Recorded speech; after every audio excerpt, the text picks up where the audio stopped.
તો અહીંયા પ્રતાપ ભાનો બીજા જન્મમાં રાવણનો જન્મ થાય છે. બને એવું કે હરિમર્દન બીજા જન્મમાં કુંભકર્ણ બન્યો છે અને પ્રતાપ ભાનો રાવણ બન્યો છે. ધર્મરુચિ નામનો એનો પ્રધાનમંત્રી બન્યો છે. એ બીજા જન્મમાં બીજી માતાના આપણે જન્મ લઈને સંત વિભીષણ બન્યા છે. પ્રતાપ ભાનુના બીજા નાના મોટા માણસો બધા નાના મોટા રાક્ષસો બન્યા છે. બન્યા કે ધરતી ઉપર આખા રાક્ષસ કુળનો જન્મ થયો. બધા રાક્ષસોનો ધરતી ઉપર જન્મ થયો છે. રામચરિત માનસમાં રામજીનો જન્મ થાય એના પહેલા રાવણનો જન્મ બતાવ્યો છે. તુલસીદાસજી કદાચ એમ માગે છે કહેવા કે પહેલા રાવણ સમજાય તો પછી રામ સમજાય. અંધકાર બરાબર ના ઓળખાય ત્યાં સુધી પ્રકાશની કિંમત નથી થતી. સૂર્યવંશ પહેલા રાત્રિના અંધકારમાં વંશ અને પછી સૂર્યવંશમાં ભગવાન પ્રગટ થાય છે. માટે રાવણનો જન્મ પહેલા બતાવ્યો છે. કુંભકર્ણ અને વિભીષણ ત્રણેય ભાઈઓ હિમાચલની તળેટીમાં તપ કરવા માંડ્યા છે. તળેટી જાય તપ કરે છે કુંભકર્ણ અને રાવણ. એની સાધના જોઈને બ્રહ્માજી આવ્યા અને રાવણ પર ઉત્પન્ન બંને રાવણ માગણી કરે છે. બ્રહ્માજી ખુશ થયા. તેમ તપસ્યા કરી માગે આપો કે છે. રાવણે માગ્યું કે અમે કોઈના હાથે મરીએ નહીં, અમારું મોત ના થાય. આ જીવ તો પ્રતાપ ભાનુનો ખરો ને. હું તો ગયા જન્મનો પ્રતાપ ભાનુ હતા. કેમ હું મરું નહીં, હું અમર થઈ ગયો, મને મોત ના આવે. શરીર બદલી ગયું પણ વાસના તો એની એ રહી ગઈ. શરીર બદલ્યો પણ વાસના રહી ગઈ છે. અમને કોઈ મારી ના શકે. બ્રહ્માજી તથાસ્તુ કહેવા જતા હતા ત્યાં રાવણે સુધારો કર્યો. બ્રહ્માજી આરો જ આગ્યો હતો અને પોતે જ જાતે સુધારો કર્યો. હાથેની જ માગણી કરી મોતની. એક છૂટ કે વાંદરને મનુષ્યની છૂટ આપો. માણસ અને વાંદર એ તો મારા ખોરાક, અમે એને ખાઈ દીધી, એ મને શું મારવાના છે? એ બે સિવાય અમને કોઈ મારી ના શકે. આ બે સિવાય અમને મારી ના શકે કોઈ. અને હાથે કરીને એના ઉપર જઈને માગ્યું, હાથે કરીને મોત માગ્યું છે. કે બોલનારો ભગવાન જ છે, એ બોલવાવાળો એ ભગવાન જ છે. આ કે મેં આમ કર્યો, હું કર્યો, હું કોઈ ખાતો નથી, કરવાવાળો એ પરમાત્મા જ કરે. તો તરત કહેવાથી મગજ ફેરવી ન કહે. બ્રહ્માએ કહ્યું કે તથા તો રાવણ એમ કે વાંદર અને મનુષ્ય તો અમારો ખોરાક છે અને મને કંઈ કરી શકે એમ નથી. ને બ્રહ્મા કુંભકર્ણ પાસે ગયા છે. બ્રહ્માજી પછી કુંભકર્ણને કહે છે, પેલા રાવણના લેવો વરદાન, હવે કુંભકર્ણ કહે. માનસમાં લખ્યું કે કુંભકર્ણનો બહુ મોટો શરીર છે. રામાયણમાં ચિત્રમાં જોયું, મોટો શરીર બતાવે, ખૂબ મોટો શરીર. બ્રહ્માજીને એમ લાગ્યો છે કે આ માણસ રોજ ભોજન કરશે તો અનાજ બધું ખાઈ જાય અને કોઈને રહેવા દેશે નહીં. એટલો મોટો શરીર છે. દુનિયામાં અનાજ નહીં રહેવા દે. આ બુદ્ધિ ગમે નહીં લાગે. અને બ્રહ્માજીને વિચાર કર્યો છે આને કે હુવરાઈ દઉં તો સારું. 6 મહિના જાગે, અરે 6 મહિના ઊંઘે ને 1 દાડો જાગે, એવું કરું. અને સુવડાવી દઉં તો સરસ્વતીને બોલાવીશ, માં સરસ્વતીને બોલાવી તો એના જીવન પર બેસીને તું બોલ કે છે. કુંભકર્ણની બુદ્ધિ ફેરવી ના, એની આખી બુદ્ધિ તો ફેરવી ન કે છે. અને 6 મહિનાની નિંદ્રાને 1 દિવસ જાગવાનો. 6 મહિનાથી ઊંઘે 1 દાડો જાગે. અને એને માગ્યો, બ્રહ્માએ તથા શું કહી દીધો. અને જગતને સંતાપ ઓછો. સમાજમાં અમુક માણસો સૂતેલા સારા, 100 હુર્યો મણો હેરાન કરશે જેમ બને. હે અમુક માણસો સૂતેલા હારા. એમ નથી લાગતું તો એક ચાદર વધારાની ઉડાડી દઈએ. એક ચાદર વધારે ન પડે રહે ઘણી વાર કે છે. પણ એને જગાડાય નહીં, કારણ કે એ બીજાને હેરાન કરે છે. પણ કુંભકર્ણ જેવી વર્તી હાલે કુંભકર્ણ જેવા ઘણાય છે આપણા ગામમાં, દરેક જગ્યા હોય. આપણા ગામનો આટો નહીં, બધે હોય. સુતેલી સારી વિનિમય તરીકે ગોસ્વામી લખ્યું કે કુંભકર્ણ એ અહંકાર છે. કુંભકર્ણ છે ને એ અહંકાર છે. તુલસી કહે અહંકાર મુક્તિ પામે તો એ ધન્ય બની જવાય. પણ નહીતર કમસે કમ તો એને સુવડાવી દે તો હાલ. જાગતો ના રાખવો, માનવીનો અહંકાર સુઈ જવો જોઈએ, અહંકાર સુઈ જવો જોઈએ, જાગતો ના જોઈએ. વિભીષણ પાસે જઈને બેહુજના કર માગ્યું. વિભીષણે માગ્યું કે મને જન્મ જન્માંતર સુધી ભગવત ચરણોમાં પ્રેમ જાગ્યો. વિભીષણ માગ્યો મને ભગવાનના ચરણોમાં પ્રેમ જાગે, એને ભક્તિ માગી. પ્રેમ ભક્તિ જાગે આવું વરદાન આપો કે છે. ત્રણેય ભાઈઓએ વરદાન માગ્યો છે. વિભીષણની માગણી સત્વગુણી છે અને રાવણની માગણી રજોગુણી છે અને કુંભકર્ણની માગણી એ તમોગુણી છે. ત્રણેય ભાઈએ જુદું જુદું માગ્યું છે. ત્રણ ભાઈઓમાં આ ત્રણ ગુણ પ્રધાન હતા. હવે રાવણ તો જગતમાં વરદાન મળ્યું એટલે ફરવા લાગ્યો, મને કોઈ મારી શકશે નહીં, હું તાકાતવાળો છું. અને યમદાનવ નામના એક રાક્ષસ એને મળ્યો છે. યમદાનનો એક રાક્ષસ મળ્યો છે અને એમને એમ કહ્યું સમુદ્ર વચ્ચે એક ટેકરો છે, દરિયા વચ્ચે એક ટેકરો છે અને ત્યાં નગરી છે અને યક્ષો રહે છે. તમે યક્ષોને કાઢી આપો તો તમારા માટે સુંદરનું પાટન નગર બનાવો, સરસ આખી સોનાનું આખી લંકા બનાવી દો. એ રાક્ષસજીથી કાઢી મૂકો. રાવણે ચડાઈ કરી યક્ષોને હાંકી કાઢ્યા. યક્ષોને તમે અહીંથી નીકળી જાઓ, અહીંયા હું જ રહીશ, મારો રાજ થાય, રાવણ કહે છે.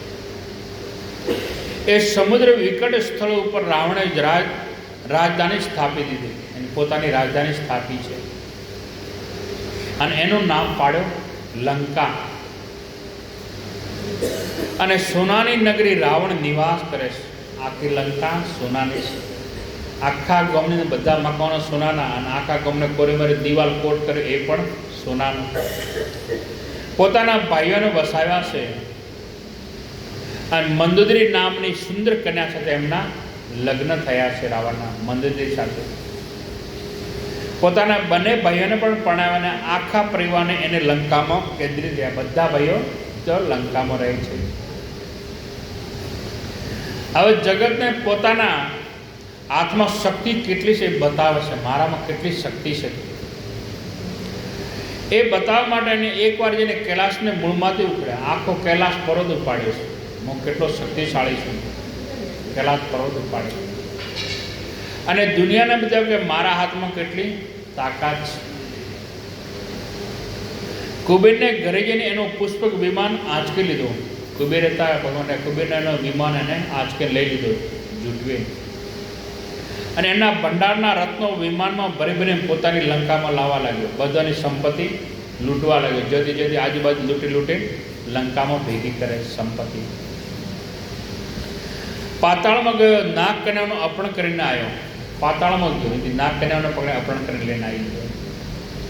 પોતાના સૈન્યગઢમાં પૂરવા લાગ્યો છે. ત્રણ જગ્યા પર એને હુમલા કર્યા. ધરતી પર કૈલાસવર કુબેર અને પાતાના નાલકમાં ત્રાસ આવ્યો. બધી જગ્યા ત્રાસ વર્તાવા લાગ્યો. જો એના નામનો બધે ત્રાસ છે રાવણ. જ્યાં સંપત્તિ જોયું એટલે ઉપાડી દીધી. સંપત્તિ કોનો હારા જોયા બધું ઉપાડી લીધું. કોઈ સ્ત્રી સૌંદર્ય જોયું એટલે રાવણ એને ઉપાડી દીધું. રાવણના રાક્ષસનાથે સૌંદર્યને શિકાર કર્યો છે. એટલેથી અટક્યો હોત તો વાંધો નહોતો, પણ એક દિવસ દરબાર ભરીને બધાને કહે છે, દરબાર ભર્યો છે, બધા પબ્લિક બેઠી કહે છે, અમારે બેરી બેબુ ભરુતા, મારા દુશ્મનો દેવતાઓ છે. દેવતાઓ છે ને કે મારા દુશ્મન છે. આ દેવતાઓને હું કે મારીશ. એ સન્મુખ યુદ્ધ કરતા નથી, માટે ભાઈઓ તમે યજ્ઞ તોડી નાખો. મારા તે યુદ્ધ કરતા નથી, યજ્ઞ કરે, હવન કરે, કથા કરે, બધું એથી કે બંધ કરાવો કે છે. પાપ વધવા લાગ્યો રાવણને. ગાયોની કતલ કરવા લાગ્યા. નદીઓના પાણી લાલ રંગના થઈ ગયા. એટલો પાવ દો, ગાયોને મારે, પશુ પક્ષીઓને મારી નાખે, નદીઓ દોડી જઈને કે લાલ થવા માંડી. જ્યાં સાધના થતી હોય ત્યાં મહાત્માના માથા, જ્યાં સાધના કોઈ મહારાજ બેઠા હોય તપ કરતા એના માથા કાપી નાખે. આ એનો ધંધો રાવણનો. આશ્રમો આગ, જો આશ્રમ તો આગ લગાડી દે, બાળી નાખે બધું. અને વેદ પુરાણ સળગાવવા, કોઈ પુસ્તક રામાયણ ભાગવત વ્યવસ્થા એ બધું હળગાવી દે છે. નિર્મૂળ કરો, સાત્વિક વૃત્તિને ધ્વજ કરી નાખો, અને દેવતાઓને ખોરાક વગર મારી પાસે આવશે. કોઈ નહીં હોય અને ભૂખે મરતા મારી જોડે દેવતાઓ આવશે. પછી મારવા છે તો મારીશ, અને બાંધવા છે તો બાંધી દઈશ. રાવણનો ખૂબ ત્રાસ વધવા લાગ્યો. આમ પોતાના સમાજને સૂચના આપી છે. ઇન્દ્રજીતને કહે તો ગદા લઈને સ્વર્ગમાં દેવતાનો ત્રાસ આપ. સ્વર્ગમાં જાય ને બધા દેવતાનો ત્રાસ આપ. ઇન્દ્ર એનો દીકરો છે રાવણનો. આમ રાવણે પોતાના આસુરી હાથ લંબાયા છે. ભયંકર પાપ કરવા લાગ્યો છે. મોટો વિદ્વાન હતો, આમ પાછો ભણેલો મોટો વિદ્વાન હતો. સંસ્કૃતના કેટલો સુંદર રાવણે લખ્યો. સંસ્કૃત બહુ ભણેલો હારો હતો, પણ કામ એના ખોટા હતા. મોટા ભાસ્કર તો મોટો પંડિત હતો, શિવજીનો ખૂબ ઉપાસક હતો. શિવજીનો તો ખાસ ભગત હતો. પણ બે વસ્તુ બહુ ખરાબ હતી એની જોડે. બીજો બધો પણ બે ગુણ હારા નહોતા. પંડિત અને સૌંદર્ય જોયું એટલે શિકાર. કોઈ હારો રૂપાળો જોયો એટલે ઉપાડી જવાનો. અને બીજાની સંપત્તિ જોઈ બધું ઉપાડી લઈ લેવાનું. સોના ચાંદી હીરા માણેક કશું કોઈને પણ રહેવા ના દીધો. આ એનો ધંધો લૂંટવાનો. એટલે લૂંટવાનો પ્રયાસ કર્યો છે. જો બસ લૂંટી લેવો. માણસ ગમે તેટલો મોટો હોય પણ સૌંદર્યનો શિકાર કરે અને બીજાની સમૃદ્ધિ લૂંટવાનો પ્રયાસ કરે, તુલસી કહે એ રાક્ષસ ગણવું. એ રે રાક્ષસ છે. રાવણને ખબર નહોતી રહેતી. જ્યારે સ્ત્રીનો સૌંદર્ય જોતા હતો કે આની સાથે મારો શું સંબંધ છે, એ સંબંધ નહોતો દેખતો. એને તો સુંદર દેખાય છે, પછી પાડી ગયું. પોતાની પુત્ર વધુ એટલે પોતાનો ભાઈ કુબેરે, એનો પુત્ર નલ કુબેર, એની પત્ની રંભા નામની, અને અપ્સરા જ્યારે શંકર ભગવાનની પૂજા કરવા આવી ત્યારે રાવણે રંભાને ઉપાડી લીધી. પોતાના ભત્રીજાનું એટલે પુત્રની બહુ કહેવાય. પોતાના બાહુબસમાં લીધીને ભગવાન શંકરના મંદિરે રંભા રડી પડી છે કે બાપુજી તમે તો મારા પિતા સમાન છો, તો તમારી પુત્રી છું.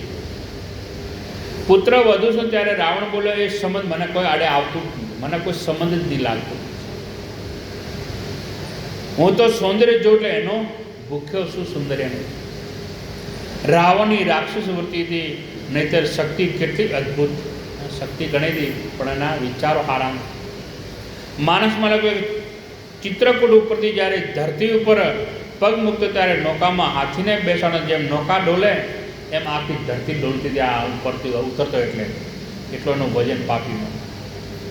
પૃથ્વી ડોલતી હતી. અને વર્ણ મળ્યો કે દર મહિને 1000 હાથીને શરાબ પાવે, દર મહિને 1000 હાથીને દારૂ પાવે. અને પીરને જ્યારે હાથી ગાંડા તૂર થઈ જાય તે એના ઉપર છાતી કાઢીને ઊભો રહેતો, અને હાથીને શિંગડા મારે, પેલા દોત મારે તો એને કશું કોઈ થતું નથી. એટલો તાકાતવાળો હતો. તલેટીમાં છાતી કાઢીને ઊભો રહેતો અને એ હાથી દોડતો આવીને રાવણની છાતીમાં દંત સૂળ મારે છે. દાંત તૂટતા પણ રાવણને કોઈ નહોતું ખાતું. હાથીના દોડ તૂટીએ પણ એને કશું ન થાય. આટલી જ એનામાં શક્તિ. મોટો શાસ્ત્રવેદ અને સૌંદર્યને બીજાની સંપત્તિનો શિકારી બની ગયો. રાવણ નિષ્ફળ ગયો એના 3 કારણો છે. નિષ્ફળ ગયાનું કારણ છે 3. એક તો એના જીવનમાં કોઈને આરો ઓમ શીખ્યું નહીં. કોઈ દાડો ઓમ નહીં કર્યું, બસ લઈ લેવાનું બીજા. ઓમ રાવણે કોઈ દાડો નહીં કર્યો. આપણે કે બધાનું એને લૂંટ્યો જ છે. કોઈને આપતો નથી. સોનાની આખી લંકા સોનાની, પણ કોઈને આમ કે રાવણે કીધું છે બતાવ્યો આવો ક્રમ તો કાલ્યો હોય. એને ઘર પણ એને કોઈને દાન કર્યો હોય એવો દાખલો નથી. રાવણનો બીજો દુર્ગુણ એ હતો કે એનામાં નિરાશા હતી. નિરાશ, આ હારો કામ કરતો એ મારાથી નહીં થાય. ઘણા માણસો નથી કહે કે મારાથી ભજન નહીં કરાય, મારાથી કથામાં નહીં અવરાય, મારાથી ભજનમાં નહીં અવરાય. અને ઘેર બેઠા ગપ્પો મારતા હોય, નિંદ્યાઓ કરતા હોય, પણ કથામાં, ભજનમાં, કીર્તનમાં, મંદિરમાં આમાં ન જવરાય.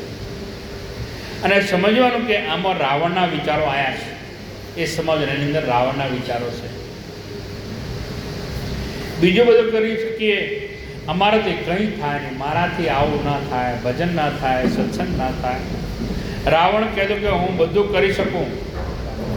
રાવણ કે હું બધું કરી શકું, પણ ભજન મારાથી નહીં થાય. એ એની નિષ્ફળતાનું એક કારણ હતું. બીજું કારણ કે મહત્વની નિષ્ફળતા કારણ કે એ રાવણને કોઈ ગુરુ નહોતા. ત્રીજું કે એને રાવણને ગુરુ નહોતા. ગુરુ કે રસ્તો બતાવે કોણ?